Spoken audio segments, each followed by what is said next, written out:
ورحمۃ اللہ وبرکاتہ. کیسے ہیں آپ سب؟ امید کرتی ہوں کہ انشاءاللہ ایمان کی بہترین حالتوں میں ہوں گے. تو الحمدللہ آج ہم اپنے حدیث نمبر 31 کو شروع کرنے جا رہے ہیں. بسم اللہ الرحمن الرحیم. حدیث نمبر 31: الکبائر الاشراک باللہ وعقوق الوالدین وقتل النفس والیمین الغموس. ترجمہ: بڑے گناہوں میں سے یعنی کبیرہ گناہوں میں سے چند گناہ یہ ہیں. نمبر 1: اللہ کے ساتھ کسی کو شریک کرنا، نعوذ باللہ. والدین کی نافرمانی کرنا، کسی شخص کو ناحق یعنی بنا کسی گناہ کے قتل کرنا اور جھوٹی قسمیں کھانا. ٹھیک ہے. الکبائر یعنی کبیرہ گناہوں میں سے، الاشراک شریک کرنا ہے، باللہ اللہ کے ساتھ، عقوق یعنی نافرمانی کرنی ہے والدین کی، وقتل النفس اور کسی جان کو ناحق قتل کرنا ہے، والیمین اور قسمیں کھانی ہے، غموس جھوٹی. ٹھیک ہے. اب یہاں پر 4 بڑے گناہوں کی طرف اشارہ کیا گیا اس حدیث میں. ٹھیک ہے. ان میں سے پہلا، اللہ تعالیٰ کے ساتھ کسی کو شریک کرنا. یہ دنیا میں سب سے بڑا گناہ ہے کہ ہمارے خالق، مالک، رازق جو ہے اس کے ساتھ ہم کسی اور کو صفات میں، عبادات میں یا کسی بھی چیز میں اس کے مطلب سیم درجہ دے دیں. نعوذ باللہ. یہ جو مطلب نان مسلم جو کر رہے ہیں کہ اللہ تعالیٰ کی جیسے ہمیں فلاں نے پیدا کیا، اللہ تعالیٰ کی طرح ہمیں فلاں رزق دے رہا ہے، فلاں ہمیں اولادیں دے رہی ہیں، ہر چیز. ٹھیک ہے. یہ اللہ تعالیٰ اس چیز کو کبھی بھی معاف نہیں کرتا. اب دیکھیں، اللہ تعالیٰ کے حقوق کے بارے میں بات کیا گیا، پھر اس کے بعد ڈائریکٹ دنیا میں سب سے پہلے جو درجہ ہے وہ بتایا گیا، وہ ہے والدین.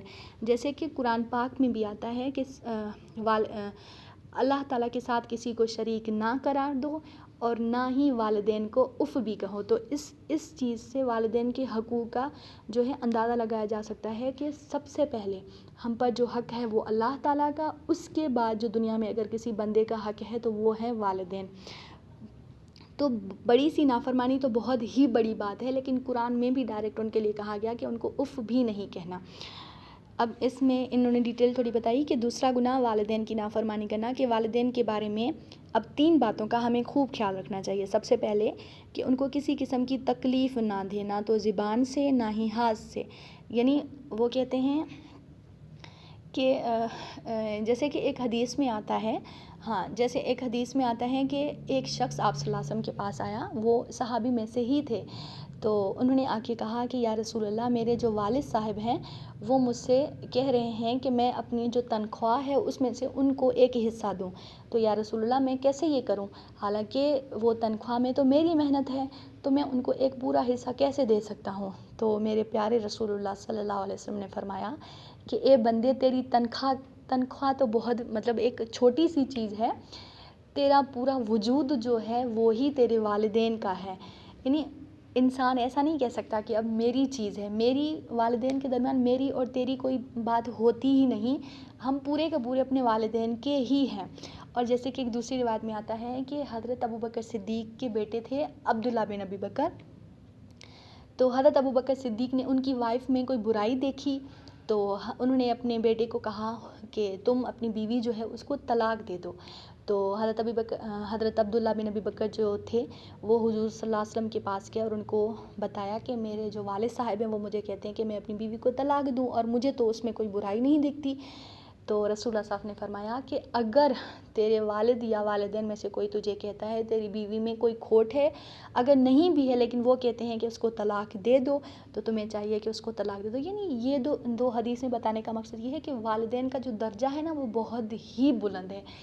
کسی بھی چیز میں مطلب نہیں آتا کہ ہم کسی اپنے اولاد کو اچھا قرار دیتے ہیں، ہمارے اولاد ہیں یا پھر ہماری بیوی یا پھر ہسبینڈ، نہیں، یا بھائی بہن یا دوست، کوئی بھی نہیں. سب سے پہلے جو درجہ ہے وہ والدین کا ہے. سب سے پہلے ہمیں ان کو خوش کرنا ہے، ان کی خدمتیں کرنی ہیں، ان کے بارے میں سوچنا ہے. وہ خوش ہیں تو اللہ بھی خوش ہیں، وہ ناراض ہیں تو اللہ بھی ناراض ہیں. ٹھیک ہے.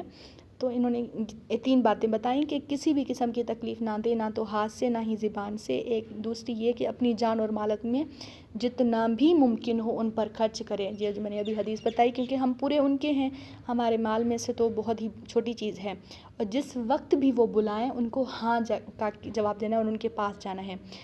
تیسرا گناہ بتایا کہ وہ قتل النفس، یعنی گناہ کسی کو بھی ناحق قتل کرنا، یہ اس کے بارے میں بھی قرآن پاک میں آتا ہے کہ پوری انسان ذات میں اگر کسی ایک انسان کا بھی قتل ہو تو ایسا ہے جیسے پوری انسان ذات کا قتل ہوا، یعنی کسی کو ناحق قتل کرنا اتنی بڑی گناہ ہے، بڑا گناہ ہے۔ والیمین الغموس یعنی جھوٹا قسم کھانا۔ اب جھوٹا قسم کھانا جیسے کہ یہ ماضی کے متعلق ہے، جیسے کہ میں نے کوئی غلط کام کیا اور مجھے آ کے کوئی کہتا ہے کہ تم نے یہ کام کیا، میں نے کیا ہے، پھر بھی میں جھوٹی قسم کھا کے کہوں نہیں میں نے یہ کام نہیں کیا، اور بالکل ویسے ہی میں نے کوئی کام نہیں کیا اور میں جھوٹی قسم کھا کے کہوں کہ ہاں میں نے یہ کیا، تو یہ جھوٹی قسمیں۔ تو یہ چار جو ہمارے پاس ہیں یہ کبیرہ گناہوں میں سے، اور بھی بہت ساری کبیرہ گناہوں میں سے ہیں، لیکن اس حدیث میں اسپیشلی سے وہ چار کبیرہ گناہ بتائیں گے۔ سب سے پہلے اللہ کے ساتھ کسی کو شریک کرنا، پھر والدین کی نافرمانی کرنا، پھر کسی جان کو ناحق قتل کرنا، پھر جھوٹی قسمیں کھانا۔ تو اللہ تعالیٰ سے دعا ہے کہ اللہ تعالیٰ ہمیں